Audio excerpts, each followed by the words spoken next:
Welcome everybody to Mom Street USA. My name is Jackie, aka Wishes Mama, and joining me is my wonderful co-host Kate, aka the Disney Cicerone.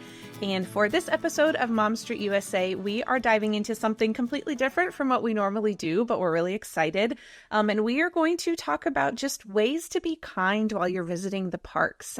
So it'll be a really interesting episode, something, again, different from our kind of factual episodes we normally do, but it'll be fun. Kate, how are you doing today? I'm doing good. I'm so excited for this particular episode. This one might have been my idea. It was her idea. Because I'm in the parks a lot and I see people being kind to each other in a plethora of ways. And I was like, how amazing would it be for us to have even more suggestions of the ways that we can treat each other with kindness in the parks? Because I feel like our world needs a little bit more of it sometimes. So I thought this would be a fun way to just brainstorm some things that we could do. And we did with our Mom Street community as well. They threw in some things that they thought would be great to do. So it's going to be a great episode talking about that. But before we get to ways to be kind in the parks, we have a little bit of Mom Street business and it's fun one. What do we got, Jackie? It is our 2-year Mom Street anniversary. Yay! Yay! What did the bell for this? That's Kate's fancy little Disneyland Tinkerbell she's got over there. But yes. Yeah, it has been 2 years that Kate and I have been on this lovely, wonderful, crazy Mom Street journey. And it also marks 1 year of our syndication on the Chip & Co. podcast network. So super grateful for everyone who has been with us for the full 2 years, for less than the 2 years. If you found us organically, if you're part of our Pocket Fam community, if you're from Chip & Co., we're grateful for everybody that chooses to spend a little bit of time with us every other week. Yeah. Thank you, everybody in our live chat as well, who's saying congratulations and saying such kind things. We appreciate you guys so much. It's been a wonderful journey so far with this podcast. It was just kind of something Jackie and I decided to do because we thought it would be fun. And here we are. There's not a lot of female Disney podcasters out there. We're some of the few. Yeah. So we're very grateful to get to have that role in the Disney community at large.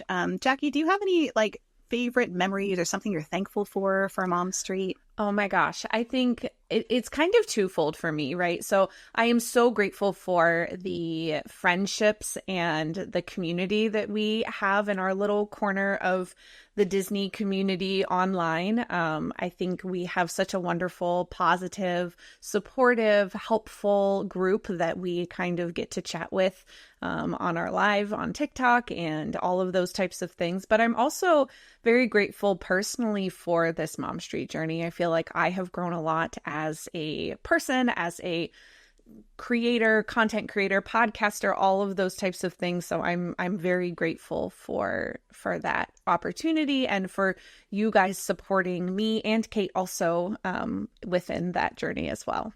Yeah, I second all of that. I would say the people are why I'm here. All of you guys that join us live, that comment on the podcast, that tell us how much you're enjoying it, all of those things. I really just, I'm so grateful for the people that we get to interact with all the time. And that I love that it's not just me and Jackie on this journey. It's literally our whole community that throws in this information. And it takes a village, right? It takes a village to raise kids. It takes a village to take them to Disney. Disney. So I'm very, very grateful for that. So thank you. And I also want to say that I'm in particular very grateful for Jackie, who honestly does more of the work for this Mom Street than me, because I am very busy with a lot of the other things that I'm doing as a Disney creator. So thank you, Jackie, for all of the amazing work that you pour in to make this podcast possible. And for being an amazing friend.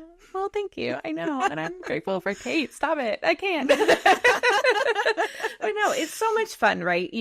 As someone who I've loved Disney for decades. And so to be able to share knowledge with people and help make people's trips easier, that's what it's all about. We always say we don't ever gatekeep anything. We share every piece of information we can possibly find with you guys, because the whole purpose is to make your trip more magical, make it more stress-free, remind you to enjoy yourself, all of those types of things. So it's such a special thing that we get to bring to you guys Especially those of you, I love like reading the comments on our social media posts and things. It's just so much fun to get to interact with you guys in various ways. Yeah. And Allie Beth is saying we need a Kate and Jackie trip part 2. And I think she's right. I know. Our first one where we met in the parks was so long ago and it was so short. We gotta figure that out. Yeah, we will. It'll happen. Okay. Take a deep breath. I feel like we have to recalibrate now. That was so much love. But it's perfect for this episode since we're talking about being kind in the parks and we were first kind to each other. So that's great. So before we kind of dive into, some specific ways of being kind in the parks, I do want to put out there for people who maybe are a little bit newer to Disney. There's lots of you out there. What is pixie dust? Right? Because I feel like it's something that's kind of like the insider term that Disney people use. And I think most of us know what it is, but spreading pixie dust, what is pixie dust? It's basically something unexpectedly magical that happens to you or that you do to somebody else. Like it's like something that was not anticipated. You can't expect it. You can't like demand it.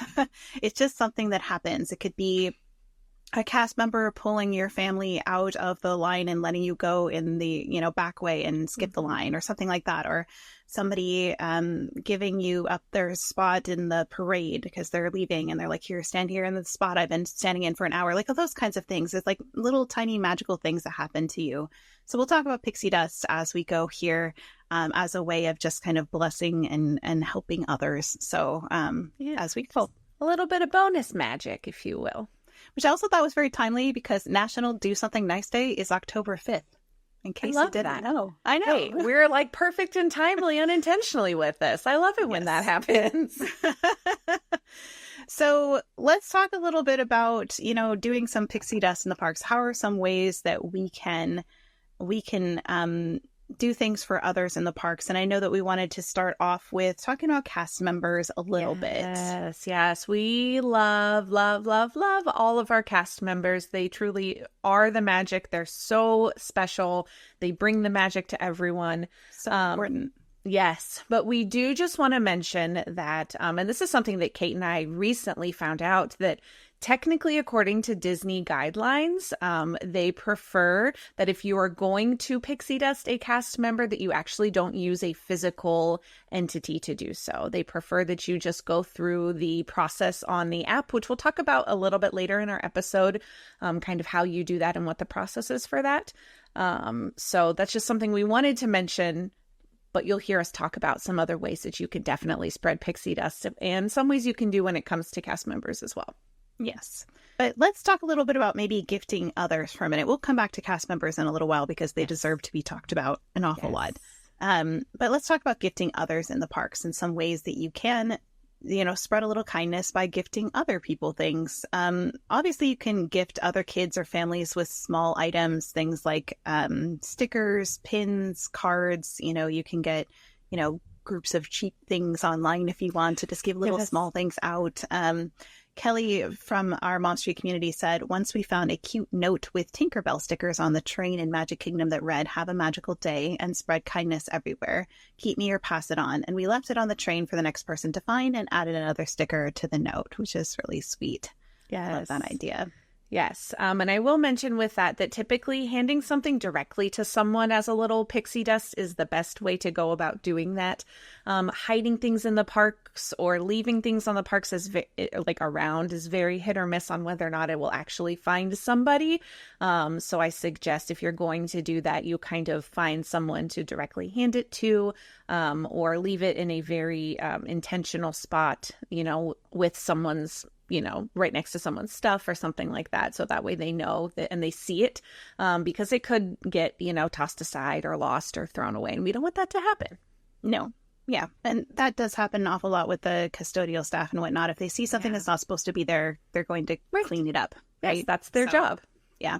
I had a friend once that tried to hide a note under a rock in a very specific place to see if I'd find it in the next week. And I was like, it was totally gone. I was like, yep. That's I wasn't surprised. I was like, they're very thorough, and they can also see you hiding things. So there's cameras everywhere. So maybe I wouldn't encourage people to hide things in general. I just don't do that. Just don't. Yes. So I hand things to them directly. And there's something that I actually made for our last one. And actually, it wasn't just me that made it. It was, I got my girls involved. And we had a really fun project where we made these little cards that look like this. And they have a little Mickey charm on them. And then they're just like bracelet twine and that we made. So it was like an adjustable bracelet. So cute. And so the kids kind of came up with some quotes for the cards. And I also included some that were from Walt Disney myself, just for fun. And I let my daughters hand them out, and they just would usually hand them out to somebody who was like behind us or in front of us in line that they just, and they didn't do it all the time. They could decide who they wanted to give it to. And they had so much fun handing those out, on our trip. I got the idea. It's not my original idea. I got it from when we were in Disneyland Paris. And we were walking around and another mom handed me something like this to my girls. And I was so just like, what an amazing idea to be able to just kind of bless them. And it was such a sweet little thing. I think theirs had like Tinkerbell on it or whatnot. And it was just a really fun idea for to do that. And it was not very expensive either, because I was like, we don't have a ton of money to give people things, but it's just the thought that counts, you know? So. Yeah, and I've done with my kids before little Mickey head little cards and had them color them. And then I've got a laminator, so I laminated them so they wouldn't get, you know, it rains in Florida, so they wouldn't get wet and ruined. Yes, we put ours in plastic bags in their bags in case they got wet. So exactly. You know, friendship bracelets, a lot of people are, you know, the Taylor Swift friendship bracelets that are super popular right now. I see lots of people doing like character, like color-coded ones and the character name, you know, written in beads and stuff like that. So lots of ideas for those types of things, definitely. One of the things I was thinking about is something I say to my kids a lot is like, use your words for kindness. You know, our words are so, so powerful, and the way we use them is so important. And honestly, some of like the best moments I've had at Disney was when people would say kind things to me, you know, like about something that I like, maybe they liked my bag, my Loungefly, or they liked my ears, or, you know, they said they loved my outfit, or they asked like where I got, you know, my shirt or something, like, you know, like those kinds of conversations. Like it doesn't take much to like compliment somebody on their outfit, but can make them feel really good, you know? And so look for ways to be like, hey, I love your ears. So basically just using your words to be kind to others in terms of compliments. You know, it's like we can give cast members compliments and all the things, which are great. And we're going to talk more about that. But you can just, for people that are just around you, giving them compliments. Well, and as like people who like, we're in the Disney community, we know how much thought and planning people put into their Disney outfits a lot of the times, right? So if you see someone who's attempted a really adorable bound and you're like, oh my gosh, I love that, go and tell them. Like, don't just say it to yourself. Just walk over and, unobtrusively, just, I really love your bound, or I love your ears, or whatever it may be. Yeah. So the other thing I was thinking about with using your words for kindness is there's a lot of meltdowns that happen in the parks with kids. Yep.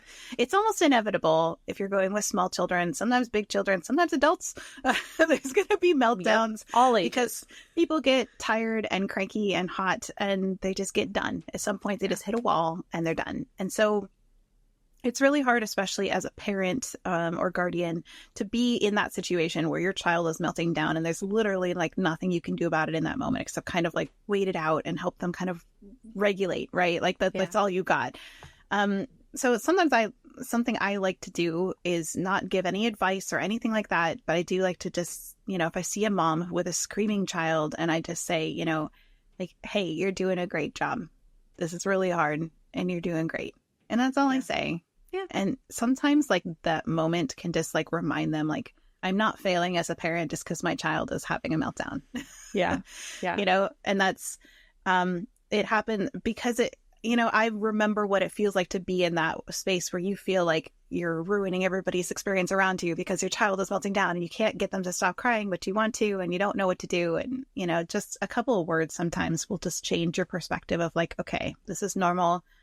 Other people go through this and I'm doing okay, you know? Yeah.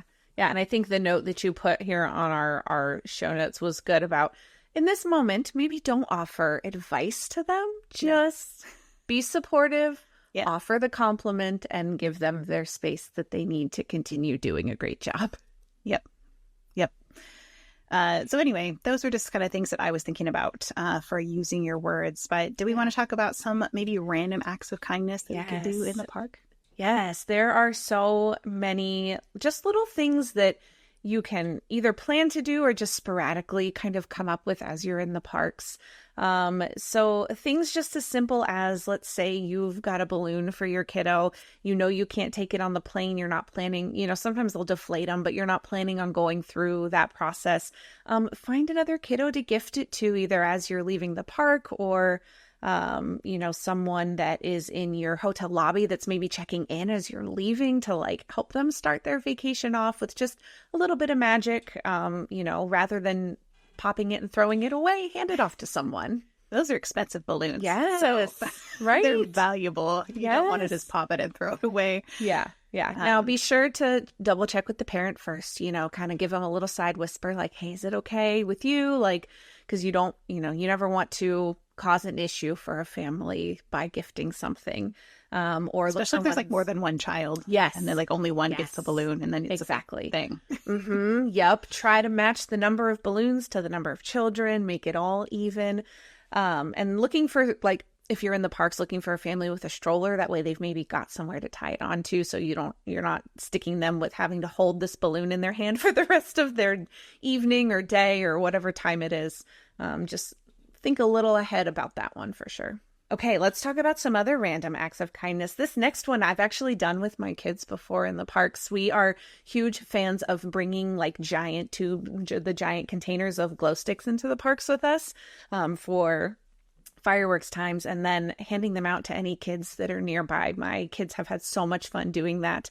We'll make them into bracelets and they go around handing them out to, while we're waiting for fireworks and things like that. So that is a super easy, very inexpensive way to just spread a little joy. Yeah, I mean, you're going to need that room in your suitcase on the way back home anyway, right. So you might as well give away some extra bracelets. I mean, yeah, absolutely. Thing to do for kids, right. Right. It's such an inexpensive way to bring a little extra magic. Yeah. I love that you do that. So something that I put on here that seems kind of weird, but it's something that I actually really love, and I've made content about this before because it's so important to Disney culture, is waving to people, which sounds silly, but it's like, where else on earth can you wave to people without it being creepy or weird? Yeah. Right. Right? Like strangers, like you don't wave to strangers just like on the street because they're like, what's happening here? Yeah. Right? Yeah. But it's something that at Disney we do. If somebody is on a train or a boat or a car or wherever, like we wave to each other. Yeah. Although I feel like trains just do that, right? There's a train at our local zoo that we go to a lot that, every time it goes by, it's like we wave back to the people that are on the train. So there's just something about trains, but also, yes, boats and wherever else you transportation people passing you by, especially if it's like your kids waving at other kids. That's always so fun. Yeah. But it's like, it lets us all be a kid in that way. And also it just kind of lets people be seen. Sometimes I look for people that are maybe like by themselves on transportation, especially because their family's off doing something else, or maybe they're having a solo day or something. But I was kind of looking out for the solo person in the park and just like waving to them. And then it's like, oh, they're not alone here. Like we're here with you too. And I see you. And it's just like such a simple thing. And like, you don't have to limit it to transportation. You can wave to people as you walk around if you wanted to, but I feel like transportation's where we tend to do it, where it's a little more culturally accepted. Well, and I will say there's lots of kids in strollers and those kids wave a lot. So if you're walking down Main Street and a little kid notices your ears and waves to you, you got to wave back, right? You can't leave them hanging. That's right. Very important. Yes. Another way that you can just, sprinkle a little kindness. If you see a family taking photos, offer to take photos for them. So often we go to the parks and yes, we have tons of great PhotoPass photographers, but sometimes it's you don't want to wait in line. You're not able to. You've got a little tiny window where your kids are all happy. Okay, let's take a quick picture really fast. So when you see a family doing that, offer to take the photo for them. It will take you all of 3 minutes out of your day and may be the best family photos that family gets on their whole trip.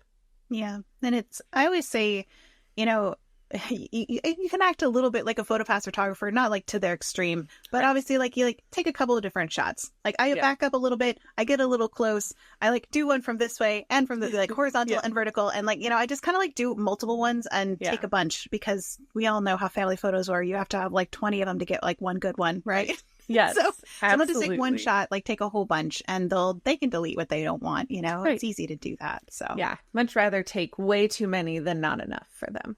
Exactly. And you can also ask them if they want like multiple poses or shots or things, you know, like, do you guys want to do one with, you know, like, hey, with your hands up, or like, you know, act a little bit like a photopass photographer, but not in a creepy way, I guess. That makes sense. But I feel like this whole episode is like, be kind, but not creepy. That's the goal. Is that the tagline of our episode now? How to be kind, but not creepy in the Disney parks. Yes. Yeah. Anyway. Anyway, okay, moving on. Another thing that you can do is just being kind and befriending the people around you. If you're waiting in line, or you're waiting for the parade, or you're in the crowd for the fireworks, just being kind, and also maybe including them if you're playing a game in the queue, you know, and you've got other kids around you, include them in your game and kind of make it like a group thing. Our friend Stevie mentioned in our Discord that they like helping people save spots if they have to get snacks or need a bathroom break while waiting for like a parade or a show. So, you know, it's like, yeah, no, I got you. Like, we'll help you save your spot. And they also like helping people find ride photos if they were in the same vehicle. So helping people with those types of things. And she also mentioned that someone once shared a single serve individually wrapped snacks with us. So I think things like that, you know, can just give the other person a little boost and might make their next hour really good. I was just thinking, like, you want to bite of my churro? I was like, that wouldn't work. No, not that. Don't do that. Don't do that. Again, kind of creepy. I do have a comment from our friend Vinny. Says, if I see someone struggling with mobility issues, I always offer some type of assistance if needed. And I think that's also, you know, looking out for anybody with mobility issues, but also if there's someone who's maybe elderly, you know, who needs, if they look like they need assistance, you know, can always ask, you know, don't just assume. But it's a really good thing to do as well. Something you can also do is if you want to bring a few extra ponchos. Some of those emergency ones are really small and lightweight, especially if you have a stroller, you just toss them in there. But you can offer them to people who are maybe stuck waiting out the rain, because that happens a lot, that people are just not prepared, didn't come with a poncho, forgot their umbrella, whatever it is, and they're huddled and they're stuck. And you can always offer them to, maybe they don't mind waiting it out, and that's fine, but you can always offer them a stack of ponchos. And I think that's a fun way to bless others, so they can continue their Disney fun and their Disney day, and they'll remember that too. And they'll have probably photos of them in the ponchos remembering that moment. So yeah, absolutely, for sure. And Conductor Jackson says, or extra cooling towels if it's hot. That's actually a really cool idea as well, because sometimes you can get them in like a multi-pack, and you can just have them that are cheap enough to give away. So yes. Yeah, definitely. Anything you can do to prepare for the weather. And you know, like you said, you usually get things in a pack, so throw the extra ones in your bag. They probably take up no space and weigh next to nothing. Yep. Definitely helpful for people who need them. Yes. And those opportunities. So, yeah. Do you mind if I talk about this next one? Yeah, go ahead. So this one is one I actually thought of myself, which I would like to try out. I haven't, so this full disclosure, I've never tried to do this, but I thought it would be kind of fun to buy some Disney postcards and pre-stamp them so that they're like ready to be mailed, and then hand them to people in like Disneyland or Magic Kingdom, you know, and like, so they can write a message and mail it to somebody that they love, you know? And so you just like, would you like a postcard to mail home? Or, you know, like you could just like, you know, and they might think it's weird, because I don't know, people don't do this very often, but you know, kind, not creepy though. But I think I think you could do it. And I feel like it would be a really sweet thing, because most of us don't have postcard stamps, don't think of it, you know, like don't have time to like make it happen. But it's just like a really fun idea to just like share a little bit of love beyond the Disney parks to people who are elsewhere, you know, and let them know people that also don't realize that you can mail things from the parks. Right. Yeah. So there's mailboxes everywhere in Disneyland. In some other parks, they're in specific places, but you can always find one near City Hall in Magic Kingdom and Disneyland. That's one of the most obvious places where you can stick it in the mailbox and send it home. And I feel like they used to stamp with like Main Street USA as like its postmark, but they changed it somewhat recently. Did they? At least last I knew think they did in still Disneyland. did. I feel like Disneyland changed, and maybe Magic Kingdom didn't. So, Maybe. because people will like mail their wedding invitations and stuff from it, so that it says Main Street. But anyway, I just thought that would be kind of a fun idea, just to let people share the love. Yeah. It looks like you've got a story that you found for someone. Oh, yeah. So this was a story of a random act of kindness that was more of like a cast member doing something, which I have a fair amount of these stories myself with cast members being kind. But this one said, my cousin is very picky and was complaining while walking in Epcot that all she wanted was an apple for eating. A random cast I don't know why I threw in for eating. Of course you would eat an apple. Just ignore that. Maybe it was a prop. Maybe she was Snow White bounding and needed it for a prop. My brain just threw it in there. A random cast member walking by heard her and told her to wait for 1 minute, and she went somewhere and came back shortly with an apple, which was such a sweet thing for them to do. It was such a really easy one. And this happened the other day for me when I was at a fuel rod station and like kiosk, and people, I feel like every time I go to fuel rod kiosk, people are trying to figure out what in the world it is and how to do it. Yes.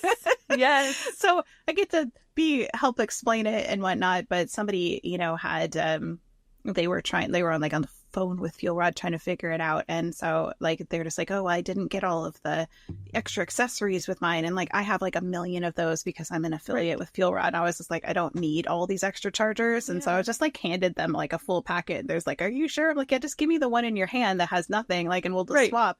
And it was like they were like so grateful, and I was like, literally, but like it was so easy for me, So looking for ways where you can like bless other people or like gift them, like pixie dust other people, in ways that are easy, for you, and it doesn't mean much to you, but it really can like change their entire day. I think those are some of my favorite random acts of kindness in that way. Yeah.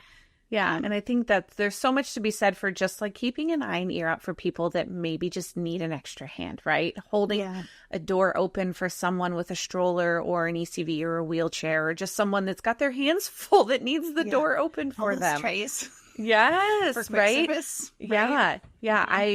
As I was doing research for this, I was reading blogs and posts about, people getting pixie dusted in the parks. And there was one that I read about where it was a single mom traveling on the monorail, and her one kiddo was just like having a time. We just talked about this earlier, right? And she was trying to console the other one.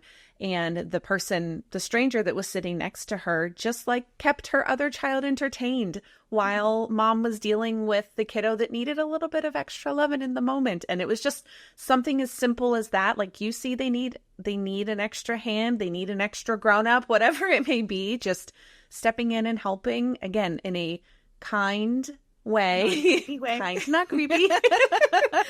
But things like that can completely turn around somebody's day. Yeah, it's amazing the impact that we can have on other people just by things that are relatively small for us, and I think that's one of the things I love most about the Disney community is like how kind and like caring they are for each other.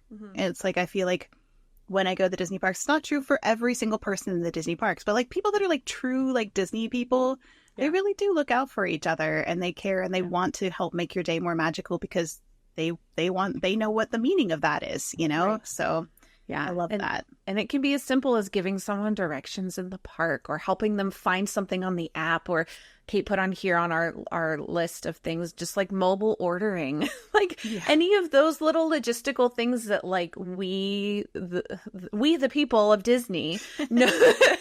It's just second nature to us, but like other people, it's completely foreign to them. So, if it's someone who's open to you helping, stepping in and being like, hey, can I show you where to do this? Or can I help you do this? Or let me walk you over to where you're trying to find your order for pickup for mobile order, any of those types of things. Right. Because sometimes it's second nature to us, but it's not to other people who aren't there often. So looking for ways to help them if they look confused, if they look like they're open to help.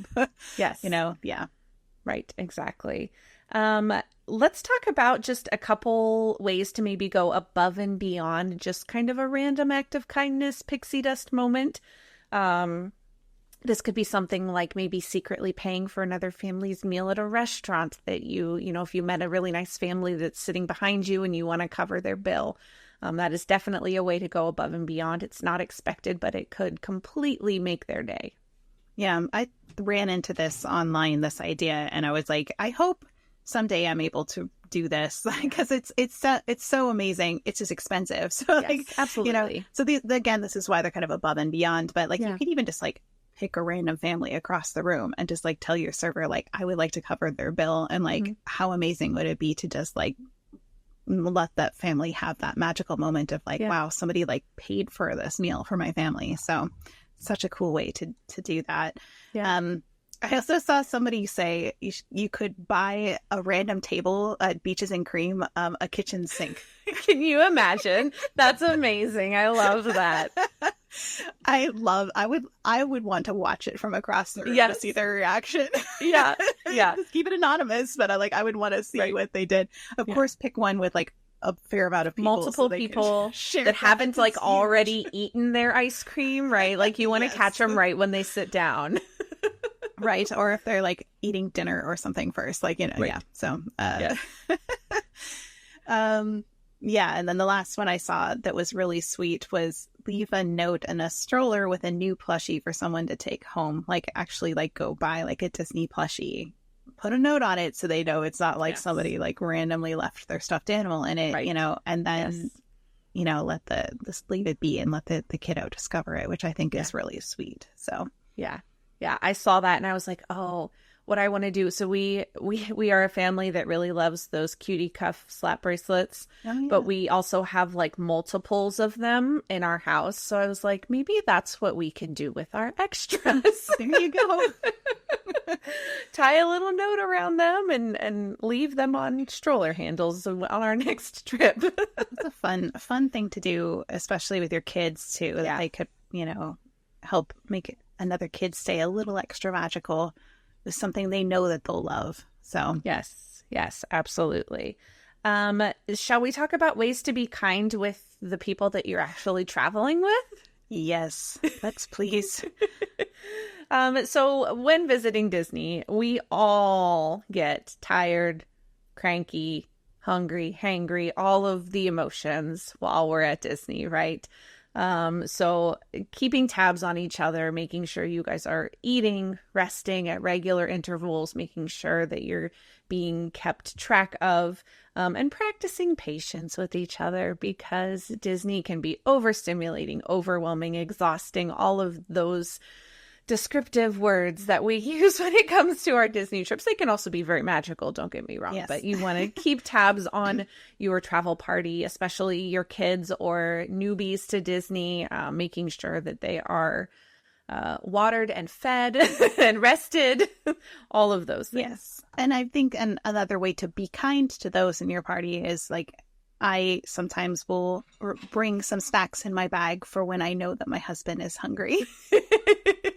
You know, and for my kids too, but my kids kind of carry their own snacks. So I remind them that they need snacks. That's my kindness for them. Yes. But you know, like if you know somebody that tends to lean on the hangry side and you know that you might not always get to food immediately when they need to, bringing their favorite snack might be a way to make their day a little more magical. So. And also be kind to yourself and make sure you have what you need to get through the day too. So if that's your favorite snack or your favorite, you know that you're going to get your favorite Starbucks drink to start your day, whatever it may be kind to yourself too. Yes, absolutely. So you can look for small ways to make the people that you're traveling with make their day extra magical too. So for me, I always think I'm a planner. No surprise there. I've become less so because I go to Disney more than I used to, but I'm still a planner when I go with my family. And I make sure that, you know, I have all their rides planned out. I know what we're going to do. I know what restaurants we're going to eat at. I got all the things. But sometimes there's things that you don't plan that happen. Like for instance, my daughter saw the Mad Hatter and Alice, and they had an impromptu tea party in Disneyland, and they invited her to it. And I was like, well, of course we're going to do that. Yeah. You know, like stop and meet a character that they want to see, get a treat, you know, like my daughter she loves that Olaf popsicle that's like strawberry lemonade. Like she's obsessed with those things. Like sometimes we'll just like randomly go get one, or like, look at something that maybe wasn't what we planned, but somebody just really wants to stop and appreciate it. And those moments can be sometimes more magical than all the ones that you planned. So you might have to bump something or move something or not do something, but that's okay, because those moments are a way to be kind to those people, because those moments matter is what I'm trying to communicate here. So yeah, definitely. And I think they can also matter for parents too, right? Like we talk about, so much of our focus is always on the kids, but like the parents and the adults need that too. So giving the adults in your party time to do things that they want to do, love to do, and maybe they go off and do it solo, or maybe you all do it together. There's lots of different ways that you can do that too. Yeah. For me and Elliot, like we always try to make a little solo time when we're traveling with the kids, especially if it's a full week. We try to give each other a little solo time. So Elliot will usually like shop and eat, like that's his thing. Me, I'll go on one of my favorite rides or wander around, and I'll do whatever it is that I feel like doing, versus like, because especially as a mom, you're just kind of like going by the needs of others pretty much all day. So like, that's like the time when I get to think about, oh, what is it that I want? Right. So very important to do that. I think I need to implement that on my next trip. My kids are older now, right? That they're easier. Yeah. It's hard when your kids are little, like, yes. And we understand that, because like maybe there's just like one ride you get, or like a 20-minute break, like very short when they're little. Yes. Because it's hard to then, ask your partner or yourself to handle the kids by yourself in a place like Disney. It can be really challenging. So give yourself just a little tiny break. Yeah. I used to do it when I had a little tiny baby. Sometimes everybody else, they would go off and do a ride or something, and I would just have the stroller, and they were sleeping or whatever, and so I would just that would be my solo like mental alone time. Yeah, even if I wasn't physically alone, you know. But of course, as my kids have gotten older and it's much easier, we can have longer stretches of time to do that. But I think it's been really fun and enjoyable for us to just have a little solo time in the parks without having to like have a whole separate trip. Right. Yeah. And I think my kids are at the age now that that's something that I want to implement for our next trip. You'll have so much fun. You'll get addicted to it. So great. Well, it's good because my kids are older now. So that's something that's within the realm of reason for us now. Yeah. Another thing a way to be kind to people that you're traveling with is something that you can surprise a family member or a friend with a small souvenir or treat that they love. Not just like carrying their favorite snack, like I mentioned before, but like maybe Elliot likes to do this a lot. He'll find something that I was looking at in a shop or thinking about, or something that reminded him of me, and then he'll give that to me, like a pin or something, and it just those little things of, yes, they could go buy it themselves, but it just means a little bit more when you give it to them. So yeah. Or like you disappear and come back with like popcorn for everyone. Something like that is super easy to do and doesn't take a lot of time or money or effort, and it can go a long way. Right. Absolutely. Snacks are always good. Snacks are always good. Yes. Churros are always welcome. Yes. Just don't share them with strangers. Yep. Anyway, that's cute. Yeah. Kind, not creepy. So let's move on. We do want to talk about, we're going to get to some cast member kindness in a little bit, but we did want to go over a few things that were like common courtesy stuff in the parks. Yes. Things that may seem like common knowledge, but maybe some people just need a little reminder of. Yes. And just things to help you be polite and considerate, no matter where you are, no matter who you're around. Being out in a crazy, busy, massive public space, just remembering to be kind. And that includes following all the park rules. So again, that may seem very basic, but it's just a helpful little reminder. One of the major ones, and I will fess up that I'm the one that put this on our note, is including the dress code. Please remember that you are in a family space when you visit the Disney parks, and you want to make sure that you are dressing accordingly. I have been on several trips by myself and with my kids where there have been people that I felt uncomfortable with what they were wearing. So, and it's a public space. I get that some people are comfortable like that, but you just need to remember that you've got kids of all ages around you. Yeah, and they will dress code you too, Yes. like, which means that they'll like make you have another shirt to put on, go buy another shirt to put on, essentially, because they do have their own dress code of what is allowed and what isn't. So make sure you check that before you go, especially in places where it's hot and you're choosing to wear less clothes. So this also applies to costumes for Not So Scary. We're in the fall spooky season right now, so make sure you're looking at that. You can't wear anything too scary, or masks, or there's several regulations that they have for all of that. So just make sure you're looking up the rules. Just peruse through them before your trip and make sure you're good to go. Right. Another thing is no running in the parks. It's a big safety one, and it is really dangerous. So we like to say walk with purpose. So speed walking, excellent. Running, not so much. And the cast members will also like to let you know, like, you need to walk. And it happens a lot, especially rope drop. It can become very dangerous very fast, especially for smaller humans and things like that get trampled. So, just for everybody's safety, make sure you walk. Yes, love that one. Common courtesy, using please and thank you. We've said that probably already tonight, I imagine, but smiling can go a long way, right? Saying please, saying thank you, you're welcomes, all of those lovely manners that we all have somewhere inside of us. Find them and use them when you're in the Disney parks. Please and thank you. Yeah, especially with cast members, especially if you have a problem, even and you're feeling irritated and frustrated, still keep those please and thank yous. So it can be very, very easy to lose them, but that's when you need them the most, I would say, is in those circumstances. Right.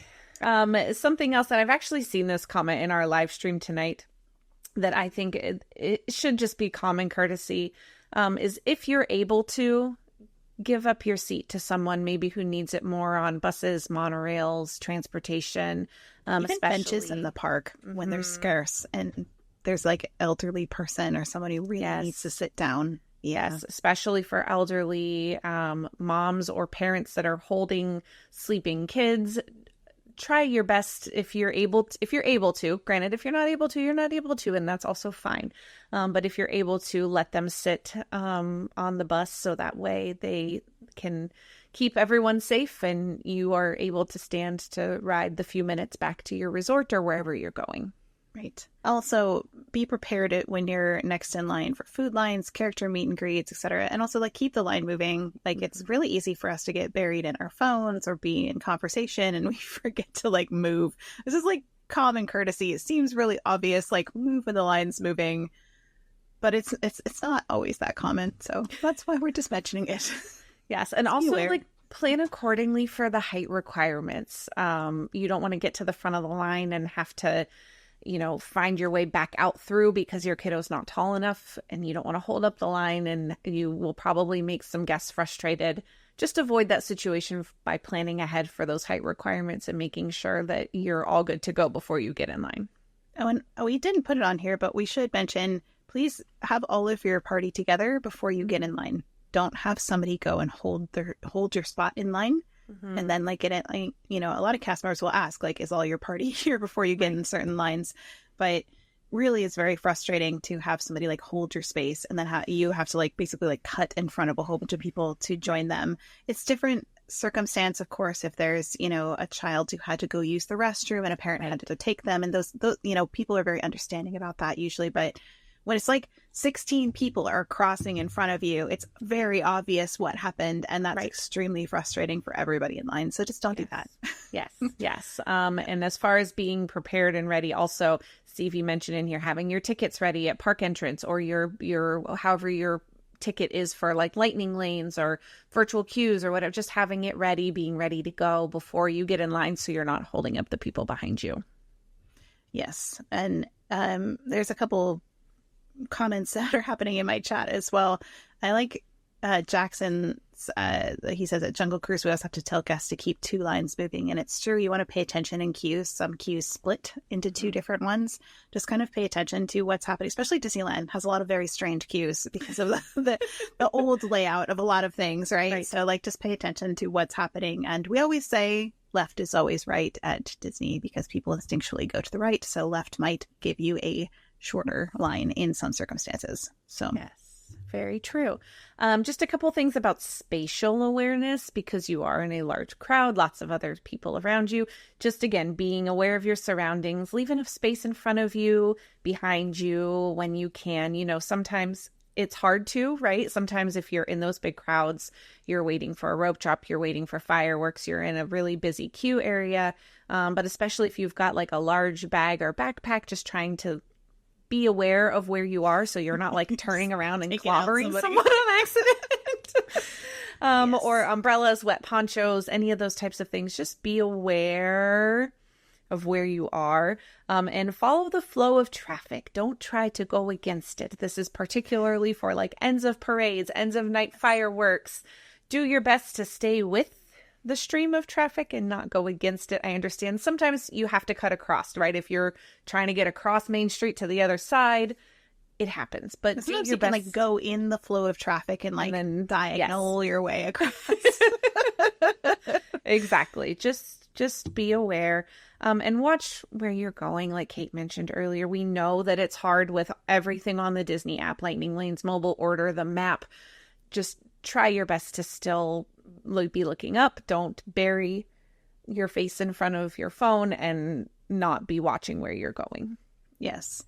And, you know, I will say, I love this too, that you mentioned keep your phone screen dim and your flash off in rides. If you're going to film a ride, you know, this is something that I do a lot as a creator, but I always make sure my brightness is fully down on my phone and I try to hold it as close to my body as possible. Mm-hmm. So the light is not bothering other people.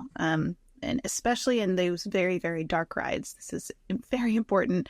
It's weird in like the Haunted Mansion when you're in the seance room and you can see all the people that have like their phones like bright on their screen. You see their face, and I'm like, this is so. Or they're like recording with the flash on through the ride. It's like worst. That ruins it for everybody. Yeah, it ruins some of the illusion, especially in somewhere like the Haunted Mansion where so much of it is dark on purpose, right? Like it's supposed to be that way.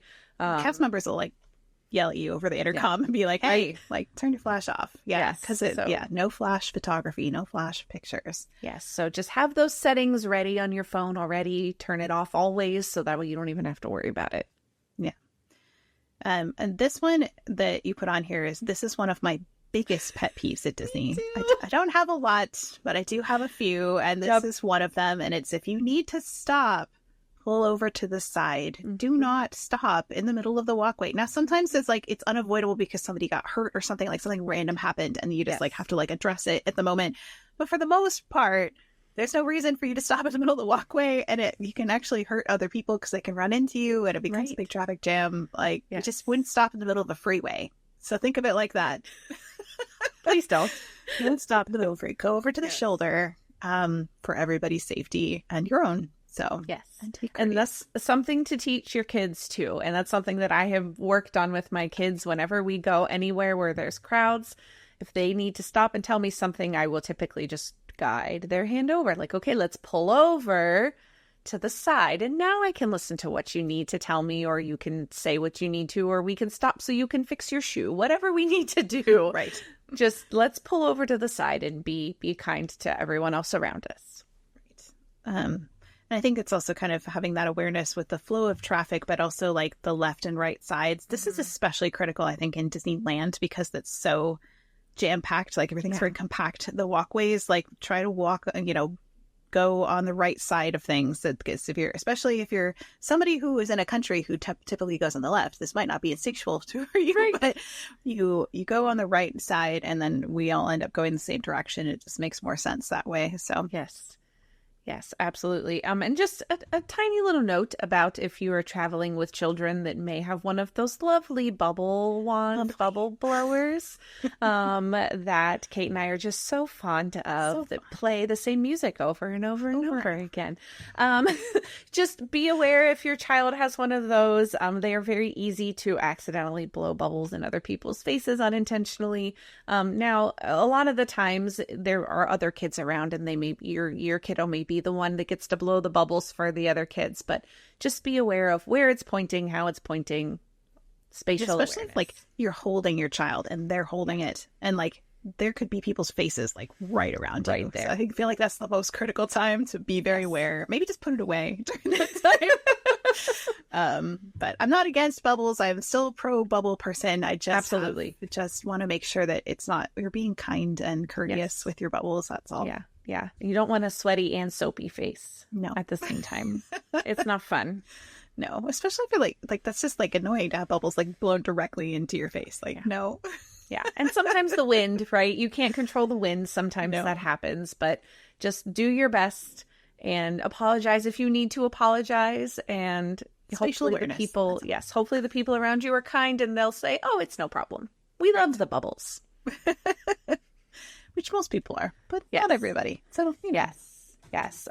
Shall we briefly talk about just kind of general health and cleanliness in the parks? Yes. So, big one, if you are not feeling well, I know it's hard, but please stay home and rest. Don't spread your germs to the other people at the parks. I know it's hard because you're on vacation. You want to go into the parks. You want to be there. You've paid to be there, but just stay in your room, stay home. Don't spread your germs. Pretty please. It's also a way to be kind to the cast members who that's their job and they have to be there. They don't get a choice. So they need to keep them healthy as well.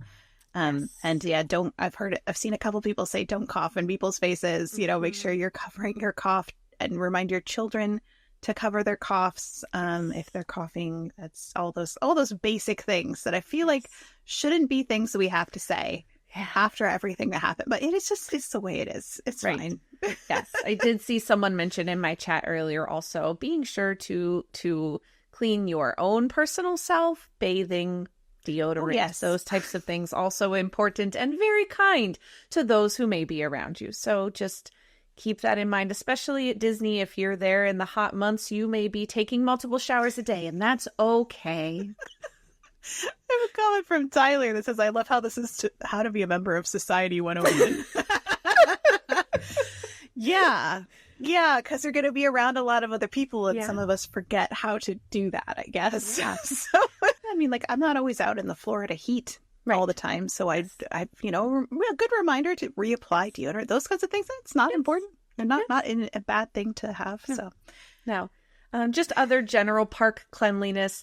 Pick up after yourself. We love our cast members and we don't want to make them clean up extra messes that we could have helped with. Disney has strategically placed their trash cans in the parks. If you did not know, it's a thing that Walt Disney very specifically stated when he planned and opened Disneyland and then subsequently the rest of the parks. There is purposefully trash cans every 30 steps. Please just use them. Yeah. Saves everyone a hassle. Yeah, and I have a good comment from Eileen about spray sunblock. Don't do it next to people who are just don't do it next to people, like not just people that are sitting near you. But like, I feel like somebody accidentally like sprayed me in the eye with it last time I was at the parks because they just don't have like awareness of people around you. So go far away from others before you do spray sunscreen in particular. Yeah, and that spray sunscreen is probably not great for reapplication in the parks because you may not be able to find a space that you can do that without being in someone else's breathing air, right? I like stick sunscreens are my favorite for the park myself. Yeah. And Stevie mentioned something very good in my chat over here. Please change your babies and children in the assigned spaces. Oh yes, please. Don't use public space out there. Take them into a restroom. Garbage can once. Yeah, on top of tables, like in the hub grass. Just please don't do it. The baby care centers are there for a reason. There are changing tables in relatively every bathroom across property. Just don't do it. It's not kind. No. Just don't do it. They're like all the things we think we don't have to communicate, but yet here we are. That's what we're doing. That's what these are just some loving reminders from your wonderful moms at Mom Street that just maybe you have forgotten and you needed just a helpful reminder of.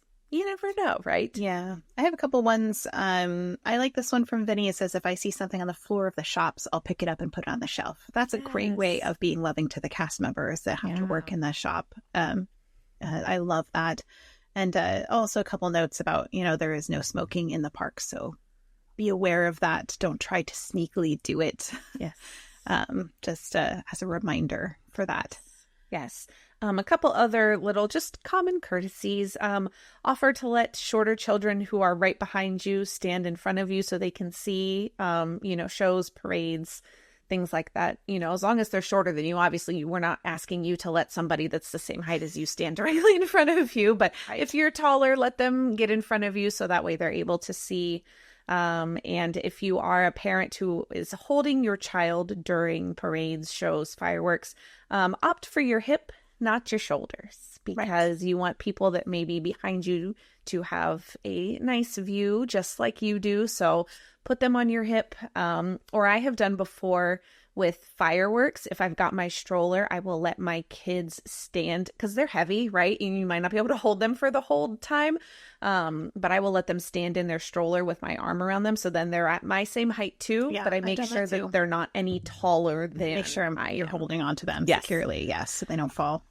Yes. Or on your back. Hope suggested like piggyback style if they're too heavy for your hip. But just making sure that you're aware of those levels.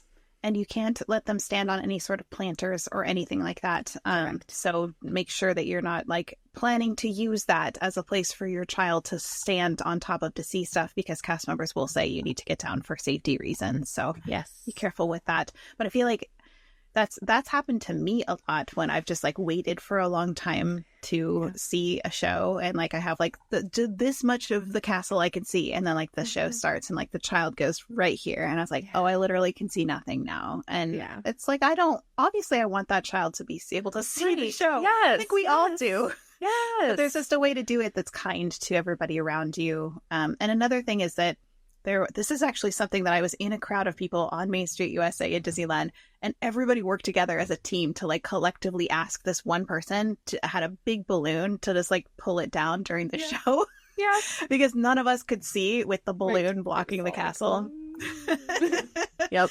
Yeah. So, you can always ask somebody kindly to put down their balloon if they're in front of you, but don't start it as a thing. If they don't do it, there's not much you can do about it, and it's just what it is. So be kind. Yeah, and if you're someone who is also like a taller person and you've got a big hat or ears or things like that on, that's another thing.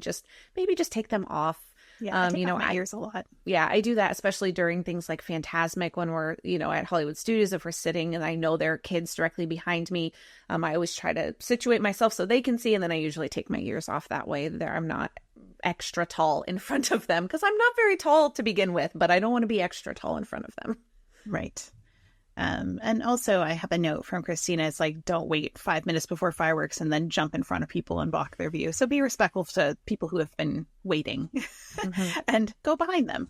Yes. Very easy way to be kind. Find a different spot. There's lots of spaces to see the fireworks and shows from, and just plan ahead a little so that doesn't have to happen. Yeah. Another way to be kind and courteous is that if a solo rider is added to your party on an attraction, maybe adopt them a little bit into the family. Make them feel welcome. It's an awkward situation for everybody that, like, I think it happened. I was on this happens to me a lot because I'm a solo rider a lot, but I think it was a Grizzly River Run. So you're in the raft with like a whole family of people who know and love each other, and then there's like you. Hey guys! And the best families have been ones that like totally just threw me into the mix, and we all laughed and had a conversation. It was great. And the worst ones were like ones that were clearly upset that I was there. Yeah. So, like solo riders, like they help keep the line short anyway. So, like just make them feel welcome, make them part of your family for the brief amount of the ride. They're not hurting anybody. Be kind, say hi. It's fine. Yes, exactly. And just one more common courtesy reminder, just be patient with everyone, everything, every situation. There are so many things we can't control that are out of our control that we can't anticipate that happen when you're visiting the Disney parks with your family, with another family, with a ride, with a show, with a character. You never know, right? So just be patient. There are lots of long lines. There are lots of unexpected. There's lots of weather. There's lots of technical issues. There's lots of all of that. So just being patient is definitely a must when you visit the parks. Definitely. So that was just some common courtesy things, but I feel like we need to get back to cast members and talk about how are we kind to our cast members. And they're all cast members are there to help make the magic happen, and they really do. They show up in big and small ways every single day, and there would not be the Disney parks without them. So they're very, very important. And remember that they're there to do their job and also to keep the guests safe and happy. So sometimes they might tell you not to do something, or, they ask you to change something you're doing. And it's because of they're trying to look out for your best interests and the best interests of people around you. So, be kind to them in those instances. Maybe you didn't realize you couldn't do something or whatnot. They're just doing their job. But Jackie, what is one of the best ways that we can thank our cast members? Yes. So this is one of my favorite things to do when I go to Disney, because I just love spreading all of the magic, right? So let's talk about cast member compliments. So this is the system that Disney uses for guests to be able to put in compliments electronically now for our cast members. So on your app that you're using, whether it's the My Disney Experience app at Disney World or the Disneyland app at Disneyland, there is an option for cast compliment. So you click the little menu at the bottom, the 3-line menu, and it's usually like all the way down at the bottom, and it says cast compliment. So you will click there, and then you'll enter some information. So you want to take note of your cast member's name. You want to make sure you know where you are in the parks, which sounds silly, but it's pretty specific on there. So you need to know exactly where you are. Are you in attractions? Are you in, dining? Those types of things. And then it asks for the cast member name and their hometown. If you don't remember their hometown, I suggest putting in like the attraction or the name of the restaurant that you're in, or the location, or wherever it may be, if you can't remember their hometown. And I think on the Disneyland one, correct me if I'm wrong, Kate, doesn't it ask for their character? Because I think they'll have characters on their name tags. So I have to look it up. So that varies a little bit, but but if you don't remember that, I always suggest just putting their actual location on there, and then it'll give you a drop-down menu of lots of different things that you can choose, as far as they went out of their way to make my day magical and unforgettable. They, caused a magic moment for my family. There's lots of different little drop-down options that you can choose from there, and you put that in, enter as much information as you possibly can with that, and then you hit submit. And those actually do go to the leaders of those cast members, and they are kind of saved as a little bonus on that cast member's virtual file, so to speak. And they're really good if that cast member is looking to transfer locations or actively seeking a promotion or a different role. Those are really good to have on their file. So definitely take just a few minutes out of your day. If you can't do it right then and there, write it down in a quick note on your phone, or text it to yourself, or I text things to my husband all the time. So I'm like, hey, I need to remember this. I'm going to send it to you so I don't lose it. Put it in the notes section. I use my notes app an awful lot on my iPhone.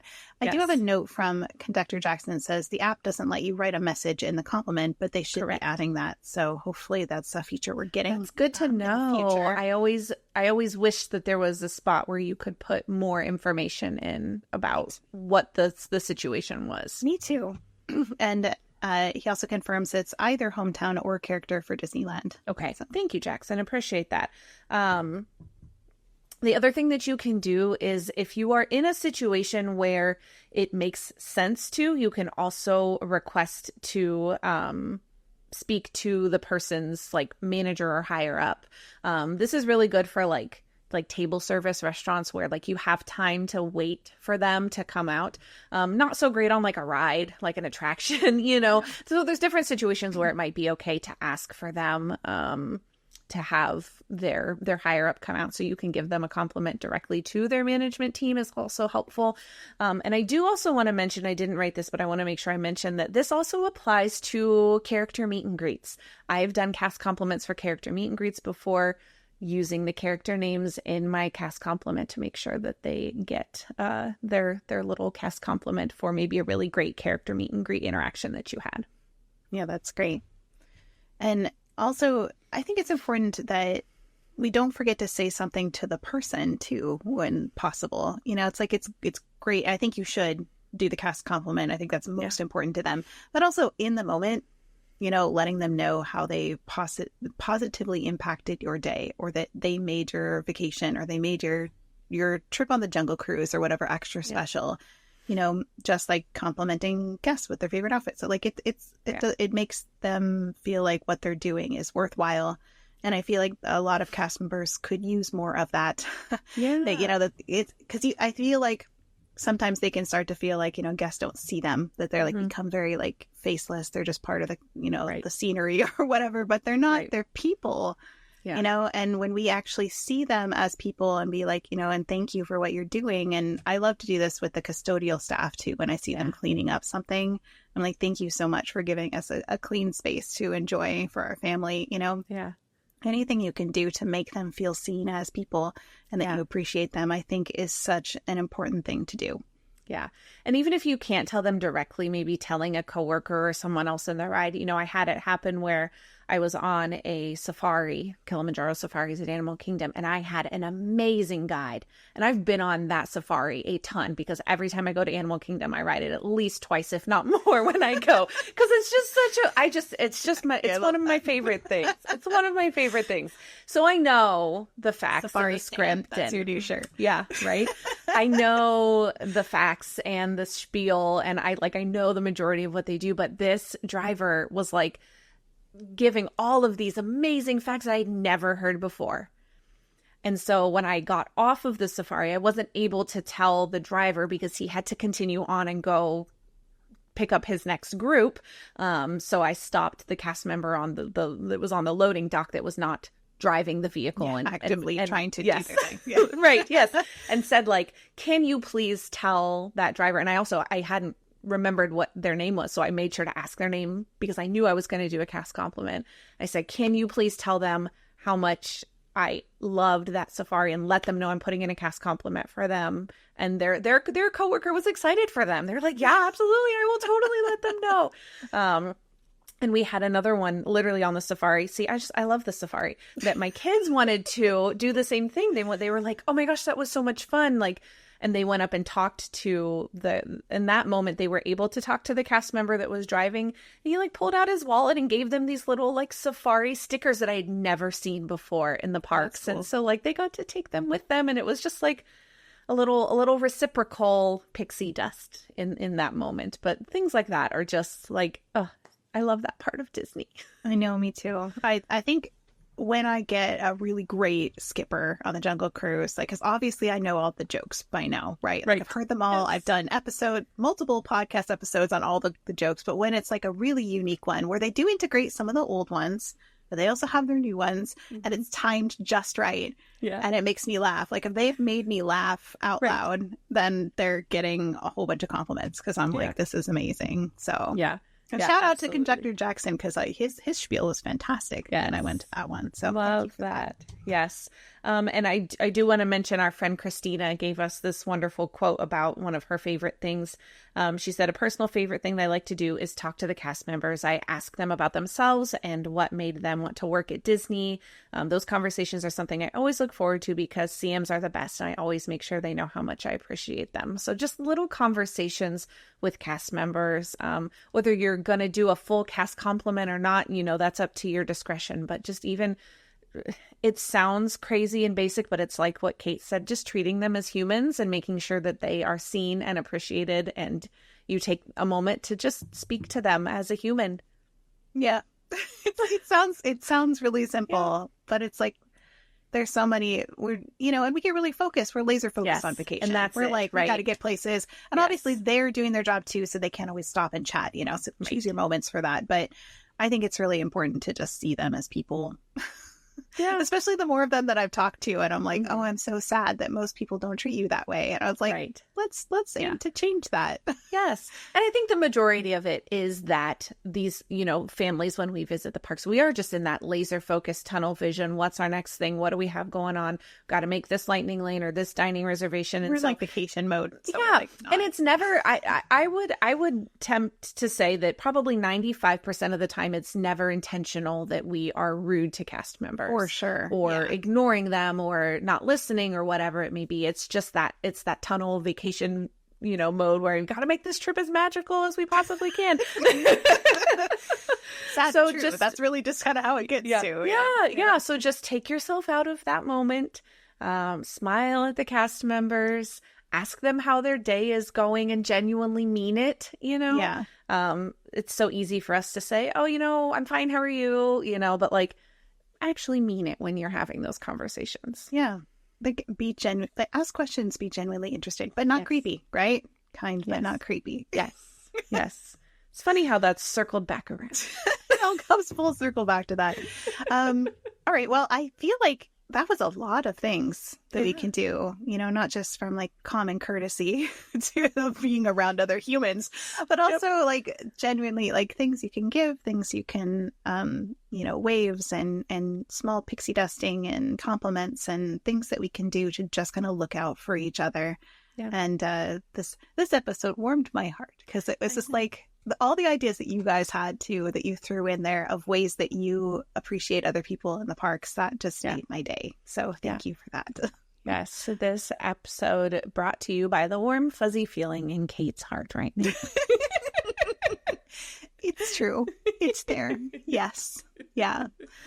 Yes. And many of these things are applicable kind of wherever you go to, or even if you're at other, I know a lot of our listeners are fans of places like Universal. Universal is the same way, right? Yeah. They don't have an app that you can do their like team member compliments over there. So do keep that in mind that you have to go to guest services. And I think they also use like a Twitter hashtag for their team compliments.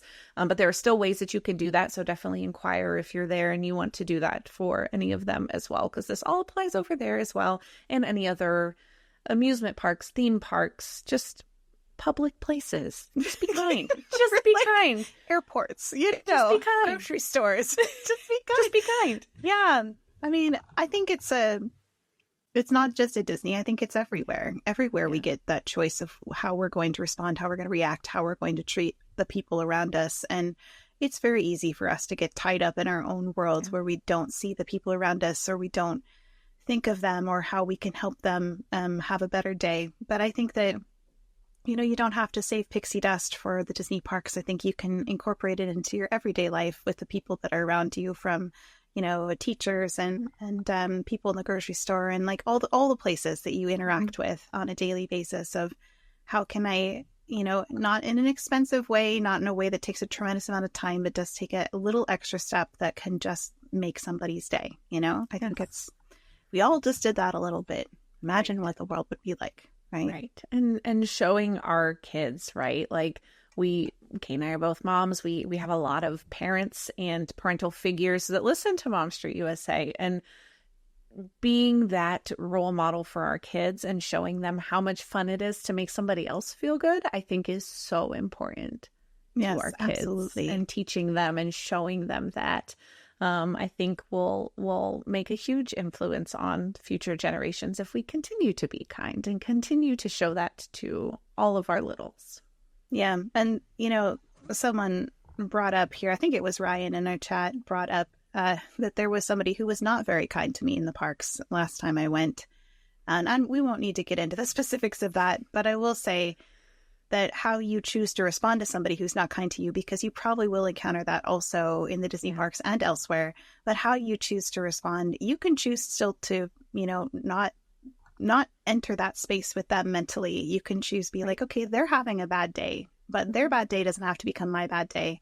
And I can just choose to be kind anyway, and just maybe walk away and just hope for the best for them, that their day gets better, so you get to decide what you do with the I always say what the hurt people hand you, because they usually, if they're acting in a poor way, it's because they've been hurt and they don't know what to do with it. And so it becomes these negative actions that come towards us, so you get to decide then what you do with it. Do you, hurt people. So are you going to become a hurt person that's going to hurt more people? Or are you going to just let it stop there and say, no, I'm going to choose to be kind and loving towards others, even when they're not kind to me?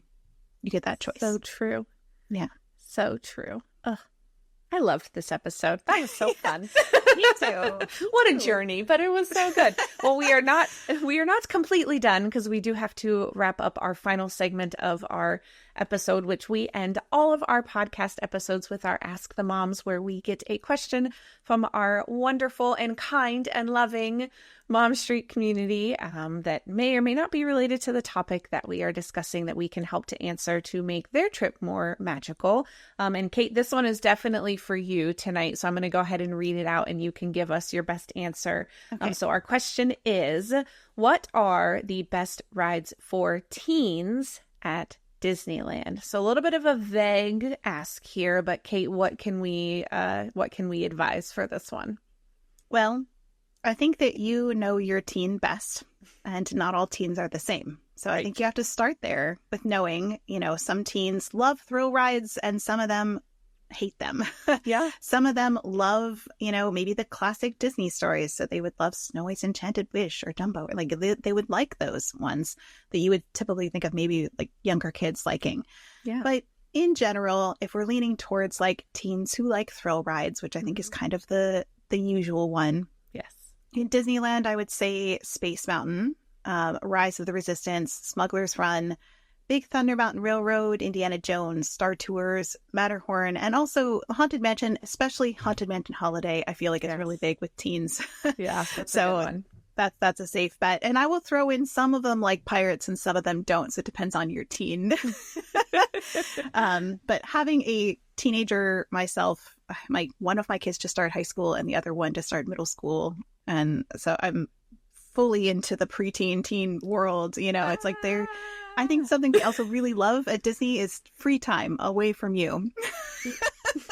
Which, it's hard as a parent because you want to have family vacation, but letting them have that freedom to maybe go off on their own to do a couple of things is something that they really love as well. So letting go a little bit and letting them have their freedom to make their own memories and their time, I think, is important at that age. But also, if we're stepping over to California Adventure, I want to mention too, Guardians of the Galaxy, Mission Breakout, Incredicoaster, and also the Radiator Springs Racers, I think are probably like the top teen rides there if you want to go that direction. But truthfully, any of the rides at Disney can be great, I think, for teens, depending on what they're into. So your teen best, but yeah, letting them have a little bit of free time, letting them, maybe they want to get coffee at Starbucks, that might be their thing, Right. So whatever it is that your teen loves, give them time to do that, and I think you'll be golden.